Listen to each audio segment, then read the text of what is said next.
Boa noite, minhas irmãs, meus irmãos. Deixa só o bicho voltar.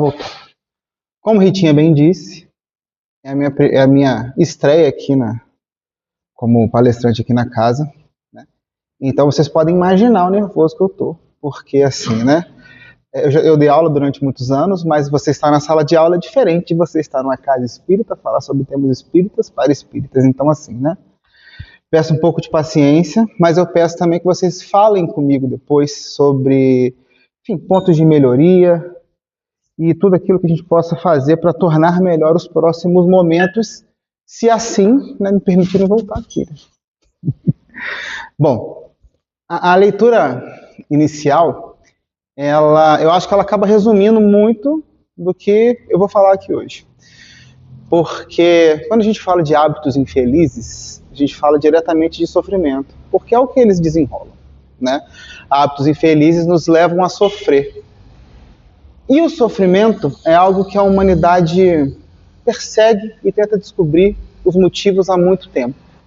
Graças ao bom Deus, a gente tem a nossa explicação dentro da doutrina espírita, né? Mas nem todos têm.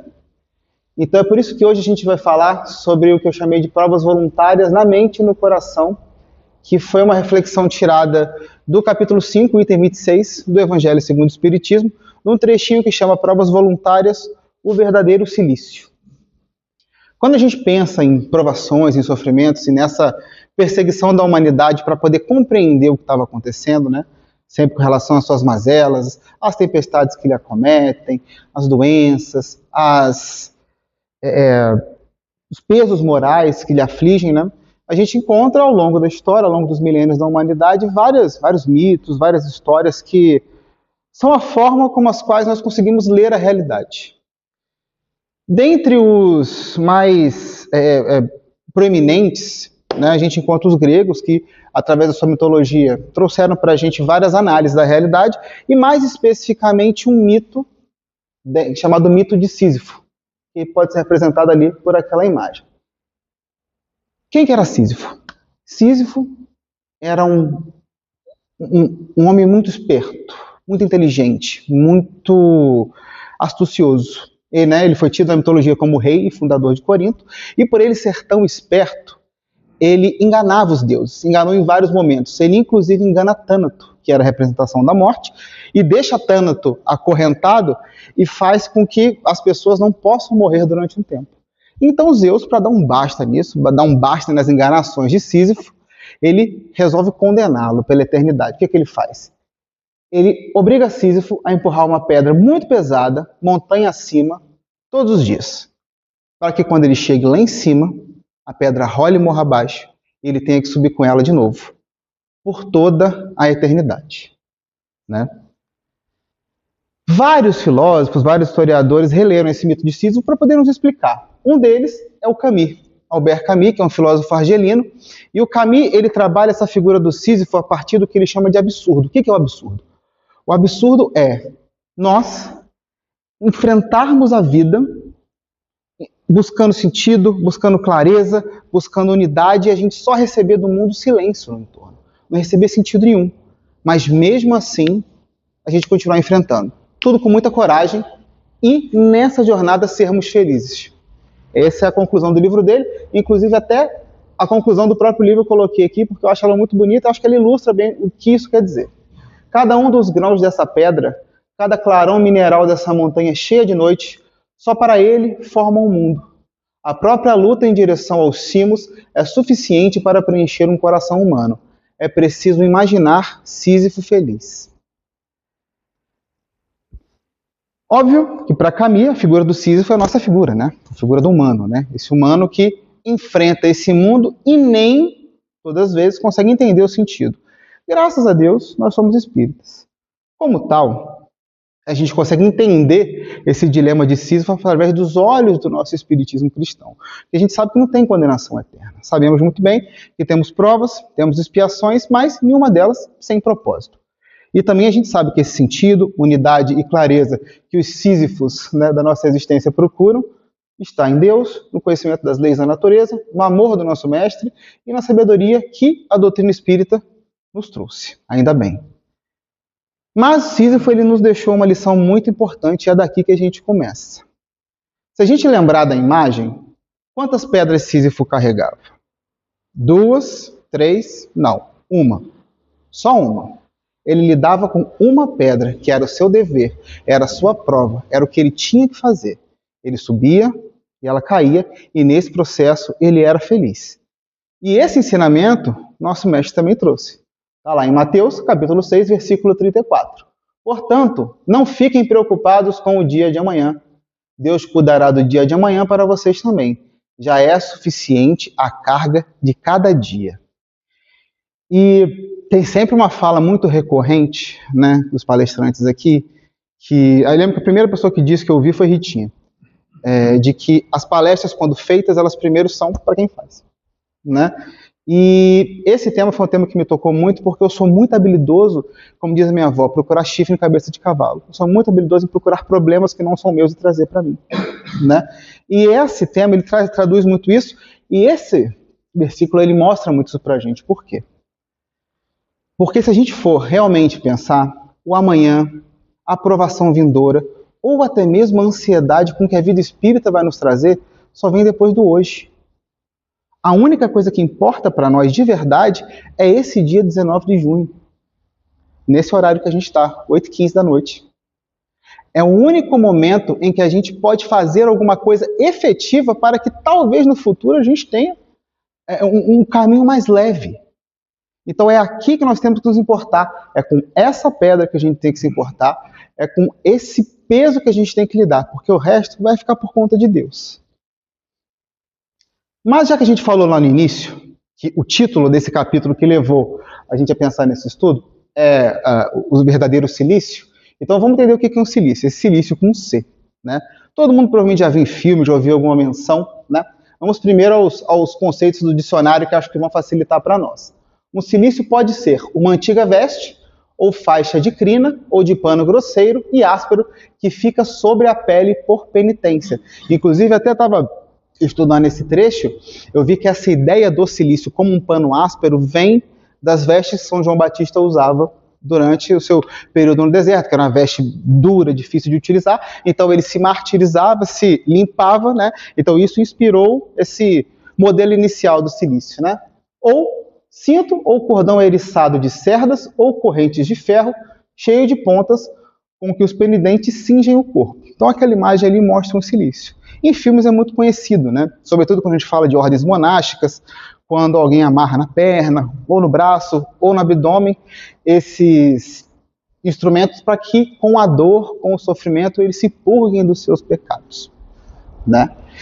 E, especificamente, nesse item do Evangelho que a gente está analisando, ele fala mais das provas da carne, os silícios físicos que as pessoas se acometem, vai falando da de necessidade, mas a gente fez uma releitura para poder trabalhar outros tipos de silício. Aqueles que são mais profundos, aqueles que são mais duradouros e que às vezes nem se expurgam em uma vida. Que são silícios que a gente guarda na nossa mente e no nosso coração. Que são sempre mais complexos. Por quê?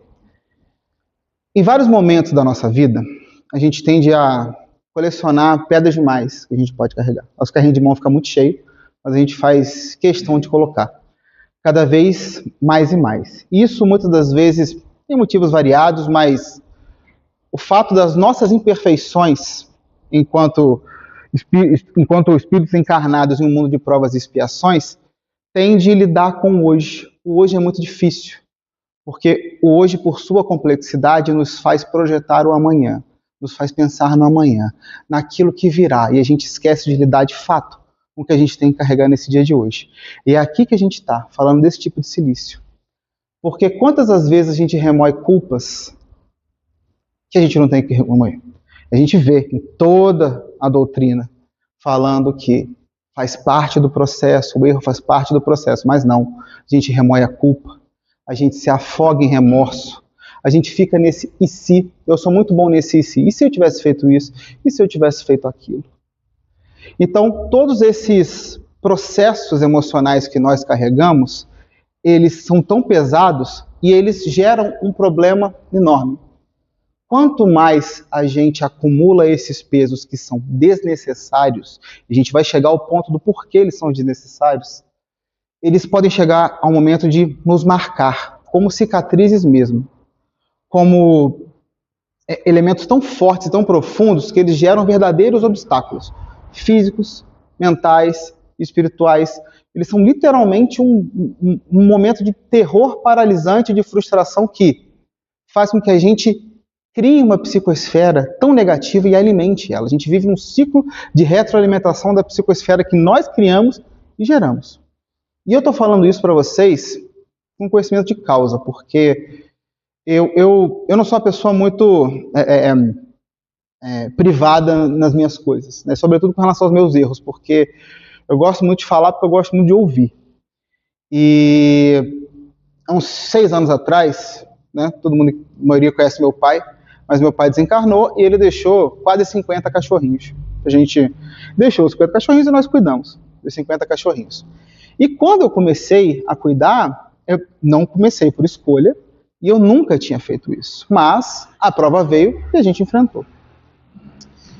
E nos primeiros 3 anos foram anos muito difíceis, porque foi num sítio afastado, e eu tive que enfrentar chuva, vento, frio, um lugar sem estrutura, e todos os problemas, abandonos sucessivos, de chegar lá e encontrar 10 filhotes abandonados, no dia seguinte encontrar mais 10 filhotes abandonados e tendo que dar jeito, enfim. Foi muito difícil. Chegou um tempo que os cachorrinhos diminuíram e a gente falou, vamos fazer uma reforma lá em casa, vamos levar todo mundo para lá. Tá todo mundo lá hoje.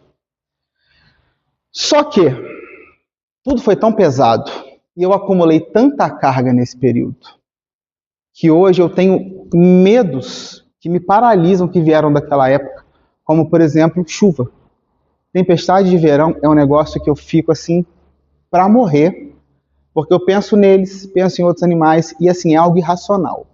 Algo que eu não consigo controlar, e eu tento arduamente refletir sobre isso, mas é algo que ainda está muito enraizado e que eu não consigo lidar muito bem.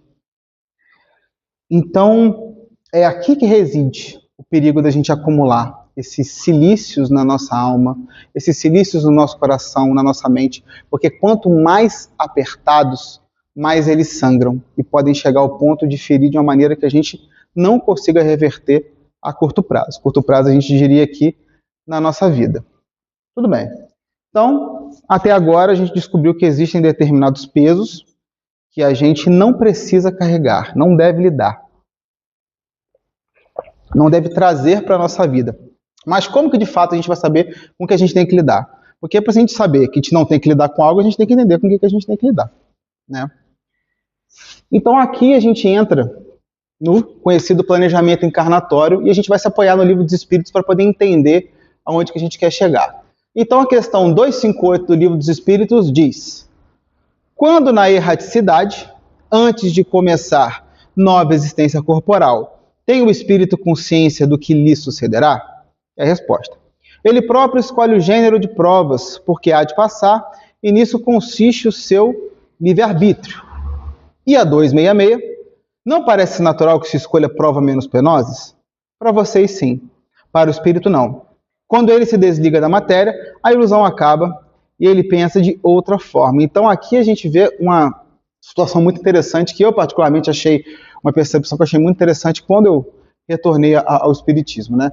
Nós, enquanto espíritos desencarnados, temos uma percepção muito maior, tanto do que veio, tanto do que poderá vir, até porque nós temos toda a assistência daqueles que nos acompanham e nos falam, literalmente, né? Que na sua posição eles vão vendo o nosso caminhar e dizem pra gente o que fazer ou não. Então, se eu fosse escolher aqui na minha vida, óbvio que eu queria provas menos penosas. Se eu pudesse escolher tirar o que eu queria, óbvio, eu queria tirar esse medo de chuva a todo momento, mas não é o caso, não é assim. Por quê? Porque eu preciso passar por isso, né? Então, a gente tem um conjunto de gêneros de provas as quais nós temos que enfrentar, e nós temos que enfrentar porque é a medida justa. É aquilo que não nos esmaga, mas é aquilo que não nos deixa inerte. E toda a espiritualidade nos ajudou nesse momento. Então, ok, a gente tem todo então esse planejamento encarnatório, que é o que diz o gênero de provas, a missão, eventualmente, ou a expiação que nós temos que passar. Então, esse é o nosso dever de casa nessa vida, e o que vem além disso, nós não precisamos passar neste momento. Mas a gente tem que ter um guia, porque não adianta só falar que tem um planejamento encarnatório, porque eu não sei o que aconteceu lá. Então, como que eu vou ter pelo menos vislumbres?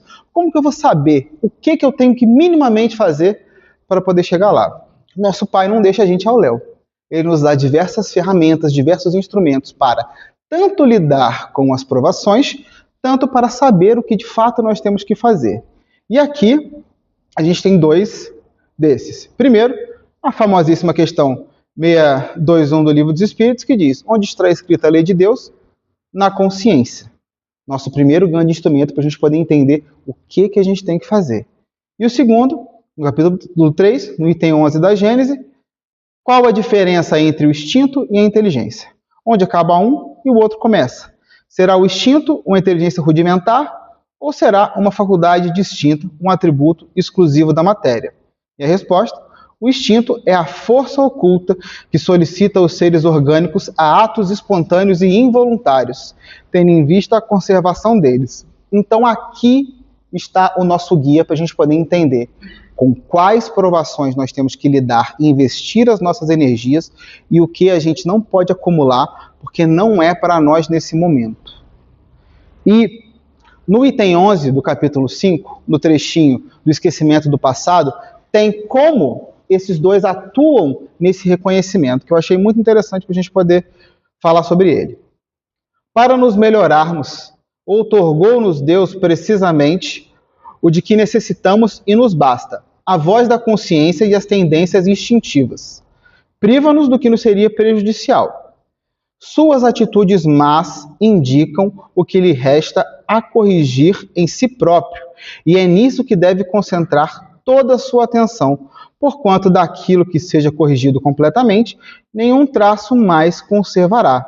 As boas resoluções que tomou são a voz da consciência, advertindo do que é bem e do que é mal, dando-lhe forças para resistir às tentações. Então aqui a gente tem o nosso grande instrumento para a gente poder saber com o que a gente tem que lidar. Mas conhecer-se não é fácil. A gente tem que ter muita honestidade intelectual para a gente olhar para o nosso espelho e saber o que é uma tendência má em nós. É difícil o processo da reforma íntima. E eu falo que o desenvolvimento espiritual, por assim dizer, moral, ele é muito solitário. Porque você tem seus companheiros da casa espírita, você tem a doutrina, você tem os livros, você tem as suas inspirações, mas a bola é sua. É você quem tem que seguir, é você quem tem que tomar a decisão, porque você tem o seu livre-arbítrio. Mas para você decidir e ouvir a sua consciência e saber o que você tem que melhorar, o que você não tem, enfim, o que você tem que fazer, você tem que ter muita clareza e muita consciência de que você falha. No finzinho do Livro dos Espíritos, quando tem aquele trecho do Conhece-te a ti mesmo, famoso de Santo Agostinho, que ele fala daquela reflexão que ele fazia quando encarnado, sobre o que ele fez no dia para ele poder melhorar. Depois tem um comentário de Kardec que eu gosto muito, porque Kardec diz que quando nós fizermos essas perguntas para nós sobre o que a gente errou ou acertou, a gente não fala assim, claro, né? A gente não pode passar pano, não. A gente só tem que responder com sim ou com não. A gente não pode falar o mas. Tem uma série até que fala isso, que qualquer palavra, qualquer frase que venha antes do mas não vale de nada, né? Então, assim, eu fiz isso, eu errei? Sim, ponto. Se você errou, corrija. Eu fiz isso, eu errei? Não. Ok, então tá tudo certo. Bom, então, a consciência é o nosso grande instrumento para a gente poder lidar, e a gente tem que estar muito preparado e ser muito honesto para a gente reconhecer o que é ruim, o que a gente tem que melhorar, que compõe esse conjunto probatório que nós escolhemos enquanto espíritos para fazer. Então, qualquer outra coisa que se aproxime de nós e que a gente veja que não é por aí, não temos que lidar com isso, não temos que fazer, a gente deixa de lado. Não quer dizer que a gente não vai enfrentar. Em algum momento a gente vai ter, mas não é agora. Sua força tem que ser preservada e por algum motivo. Além da consciência, Deus nos dá um grande instrumento para a gente poder compreender essas provas. Porque a gente já viu aqui que temos o conjunto de provas para lidar, temos a forma que nós reconhecemos se é uma prova que a gente tem que lidar ou não é uma prova que a gente tem que lidar, mas agora a gente tem que lidar com ela efetivamente. Então, de que forma nós vamos fazer? E lá no item 26, a gente tem um trechinho interessante. É lícito aquele que se afoga cuidar de salvar-se? Aquele em que o espinho entrou, retirá-lo? Ao que está doente, chamar o médico? As provas têm por fim exercitar a inteligência, tanto quanto a paciência e a resignação. Nós não viemos ao mundo para sermos saco de pancada, para ser pão para ficar sendo sovado, né? Se assim o fosse, Deus não permitiria existirem remédios, terapia, cirurgia, passe, desobsessão, irradiação, nada. A gente já está aqui tomando pancada e a gente que aguente para poder evoluir. Não é isso que ele quer, né? Então, por isso que ele dá esse instrumento tão importante para que nós desenvolvamos e enfrentemos essas provas. Então, quando a gente fala no exercício da inteligência, a gente está falando em se adaptar às situações, para primeiro não agravá-las ou até para minimizá-las. Quantos exemplos a gente tem de obras que foram trazidas a nós, de pessoas que tinham uma determinada expiação para poder lidar e chegou no meio do caminho, aquilo reduziu porque ele fez por onde? Né? Então, a gente tem a nossa inteligência para poder lidar. Então, temos que utilizá-la. Quando você tem uma situação a qual a sua consciência mostra que você tem que lidar, e se você encontra meios mais eficientes de lidar com aquilo sem se desgastar tanto, você pode fazê-lo. Deus permitiu, Deus não faz nada inútil. Então, por isso que ele te deu essa grande ferramenta para você poder trabalhar. Só que nem sempre a inteligência resolve, porque tem coisas que a gente faz e são graves demais. E quando elas são graves demais, a gente tem que arcar. Então, por isso que o outro trechinho diz, no mesmo parágrafo, nós temos que sofrer sem murmurar a consequência dos males que não lhe seja possível evitar. Algumas coisas são impossíveis de evitar, porque a gente fez por onde? Não foi Deus que fez pra gente, né? Quando a gente faz por onde, a gente tem que arcar com o que tem que arcar. E mesmo assim tem que arcar com inteligência. Não só com inteligência intelectual, mas com inteligência emocional. E eu tive uma lição muito importante de inteligência emocional. Deixa eu só tomar uma água. Quando eu morei no Nordeste 2 anos, e lá, o condomínio onde eu morava, como em muitos lugares no Brasil, ele foi construído em cima de uma antiga favela. A favela foi destruída e o condomínio foi construído em cima. Só que algumas casas ainda restavam. E tinha uma senhora lá, Dona Neuma, que ela até falou assim, a sua mãe não está aqui, então eu vou ser sua mãe. Então ela me adotou lá. E ela era uma senhora maravilhosa, a gente ia para casa dela, ficava lá, brincava, enfim, né? E na época que eu estava lá, teve uma greve dos caminhoneiros, e nessa greve, na época, teve uma história de arroz, ficou conhecida, né? E a gente estava lá conversando, e eu comentei com ela, falei assim, todo mundo junto, eu falei, imagina ficar sem arroz, para a gente poder comer. Aí ela começou a rir. Aí eu perguntei por que ela estava rindo. Ela falou, tô lembrando da minha infância, que a gente tinha que revezar o dia de quem comia. Um dia parte dos irmãos comia, outro dia parte dos irmãos comia, porque não tinha comida para todo mundo. E aí eu relevei o arroz. Né? Eu relevei o arroz porque, assim, era algo tão ínfimo pelo que ela passou e ela tá ali naquele momento, numa vida que continuava difícil, né? Enfrentando, sorrindo, sem murmurar, né? Então, nosso Pai não quer martírio cego, Ele não quer que a gente simplesmente sofra e apanhe até cansar. Ele também não quer aniquilar a nossa vontade de viver, a gente não tem que ter desânimo de viver, muito pelo contrário. Sabendo de aonde a gente vai chegar, a gente tem que ter muito ânimo para viver, e viver agora. Viver bem, viver agora e viver da forma certa. Mas Ele quer que nós assumamos a nossa responsabilidade. E a gente só assume a nossa responsabilidade se a gente souber com o que se responsabilizar. Então, por isso que a gente tem que ter muita clareza e muita honestidade para ouvir a nossa consciência e saber com o que nós temos que lidar, para lidar da forma certa. E quando eu estava fazendo esse estudo, eu lembrei, eu não lembro se foi uma leitura ou se foi um vídeo, mas alguém falando sobre a forma que nós oramos. E eu, várias vezes, já orei pedindo que Deus tirasse uma situação ruim da minha vida. Várias e várias vezes. Acho que todo mundo aqui já fez em algum momento, né? Mas a gente sabe que não vai funcionar, porque não foi Ele que trouxe essa situação ruim.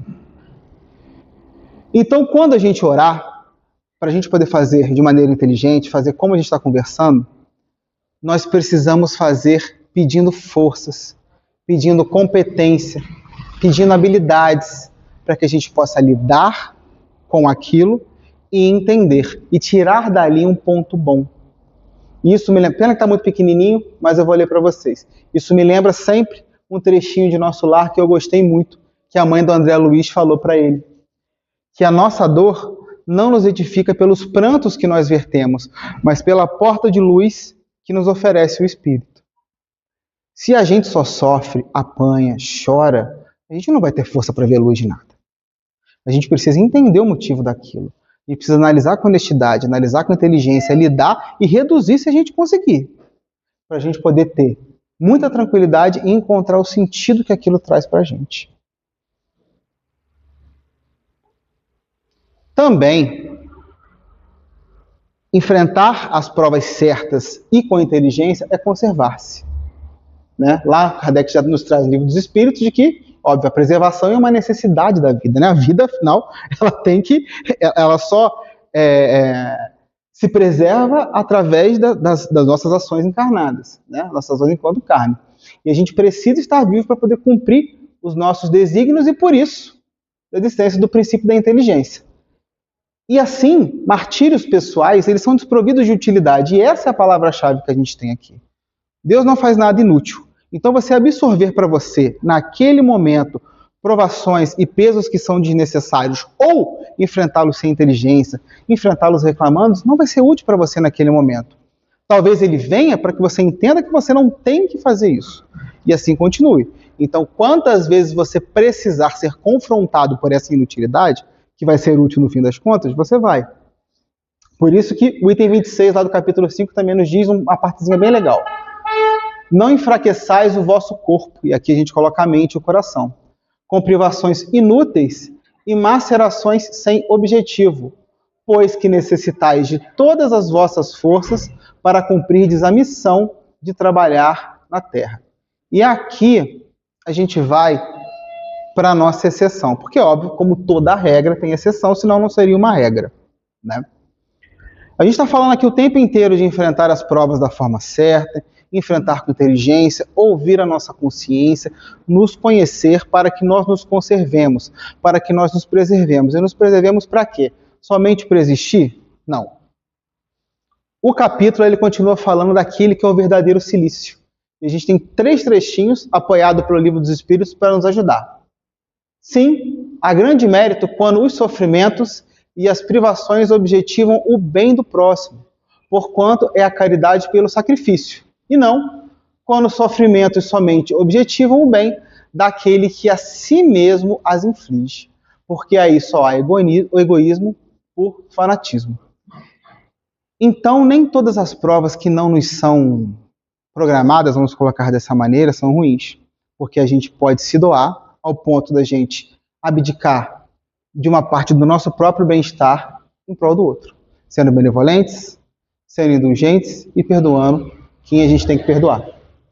Então isso sim, isso é algo que a nossa consciência vai dizer que é o certo e que a gente tem que trazer para a nossa vida e fazer o que a gente pode. Diferente daquela que a gente faz e que a gente só pensa no nosso próprio benefício. E é por isso que eu sempre bato, né, nas minhas reflexões, no caso, quando a gente fala dessa ansiedade que nós temos muitas das vezes com a colheita do que faremos pelas nossas ações do hoje. Para que a gente está fazendo boas ações hoje? Para a gente ser beneficiado no futuro? Espero que não. Tem uma frase boa de Buda que eu gosto muito. Ele fala que o caminho não está no céu, o caminho está no coração. E é exatamente isso. O que nós fazemos, temos que fazer pelo outro como um bem, como um fim em si mesmos.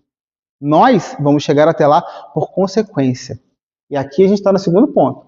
E que os únicos sofrimentos que nos elevam são os sofrimentos naturais, pois eles vêm de Deus. Os sofrimentos voluntários de nada servem quando eles não servem de nada para o bem dos outros.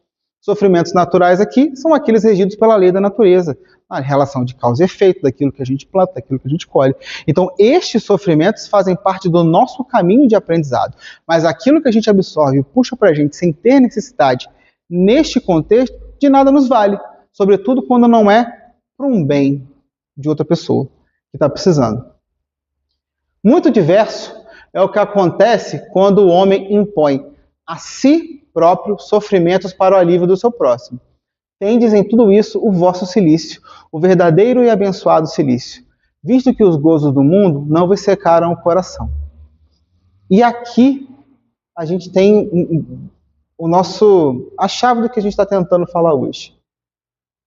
A caridade é o caminho, fora da caridade não há salvação, mas a gente sabe que nem sempre é fácil. Até porque nós somos egoístas, nós estamos aqui por isso. Então nem sempre é fácil a gente abrir mão, nem sempre é fácil a gente fazer algo em prol do outro. Às vezes é tudo tão difícil, às vezes é tudo tão pesado, que a gente fica seco para poder fazer. Apesar de nós estarmos aqui nessa casa espírita lutando para isso, todo mundo já ficou amargurado no momento da vida. Todo mundo já ficou amargurado e todo mundo já repensou muito seriamente a posição em que está. Só que mesmo assim a gente não pode seguir por esse caminho. Porque se as raízes da amargura se prendem em nós, é muito difícil tirar. E todo mundo sabe que é. Então, quando a caridade pesar, quando a caridade for difícil, ela sim é aquele cilício que prende você, que às vezes pode até te sangrar por ser uma coisa muito complicada de que você tem que fazer. Mas é o necessário. É o necessário porque ele sim te faz ir para frente. Então, esse sofrimento que nos eleva, ele só o é, de fato, válido, quando ele é uma ponte de amor para o outro. Quando a gente sofre para nós, a gente está preso ao egoísmo, como a gente falou. Quando a gente aceita o sacrifício em prol do próximo, aí sim, a gente está indo em direção ao amor do nosso mestre. Então, a gente se responsabilizar por aquilo que a gente tem que enfrentar e se preservar nesse processo é reconhecer o nosso compromisso em cultivar um mundo melhor. Porque se nós estivermos aqui bem, se nós estivermos aqui bem conosco, se nós estivermos aqui com condições materiais para a gente poder vir aqui, passar 1 hora fazendo essa palestra, preparando estudo, imaginemos aqui o seguinte quadro. Essa casa tem estudo, tem palestras 2 vezes por semana, né? Fora as outras casas que tem até mais. Imagina se todas essas pessoas que se dispõem a fazer esses estudos não tivessem o mínimo de organização para poder sentar, preparar e fazer, para poder garantir que vocês que venham até aqui possam receber aquilo que precisam. Isso tudo só existe num complexo de conservação, de preservação, que tem uma linha muito tênue com relação ao egoísmo. O quanto a gente faz por nós e o quanto a gente faz para os outros. Então, por isso, a gente precisa manter a nossa energia para a gente poder se conservar quando preciso, para que a gente possa garantir esse cultivo do mundo melhor. Então, gente, para a gente encerrar, eu convido que a gente sejamos corajosos como Sísifo. E por que eu trouxe ele de volta? Porque, assim, por que a gente se compara ao próprio, né? Quantos Sísifos nós temos na vida? Quantas vezes nós fomos Sísifos? Quantas vezes a gente levantou, sofreu e não viu sentido em nada? Várias vezes, mesmo estudando, mesmo tentando refletir diariamente, mesmo num trabalho muito grande de reforma íntima, tem dia que eu acordo desanimado. Tem dia que eu estou mais para Sísifo do que para qualquer outra coisa. Mas mesmo assim, eu sigo. Eu acordo, eu enfrento, eu sigo, eu durmo e rezo para que o dia seguinte seja diferente. Ele fez a mesma coisa. Ele fez isso e nesse caminho, nesse percurso, ele se foi feliz. E nós temos uma responsabilidade muito maior. Porque a gente sabe que Jesus caminha com a gente. Ele caminha com todos os Sísifos também, mas a gente sabe. Então, se a gente vê que o Mestre caminha do nosso lado e que em cima dessa montanha Deus está lá para não deixar essa pedra rolar de novo, a gente é obrigado a continuar caminhando, sorrindo e feliz. Tanto quanto os Sísifos da nossa vida são. Então, meus irmãos, é isso. Espero que tenham gostado. Reclamações você pode deixar na ouvidoria, aqui, por favor. E que o Mestre nos acompanhe. E muito obrigado.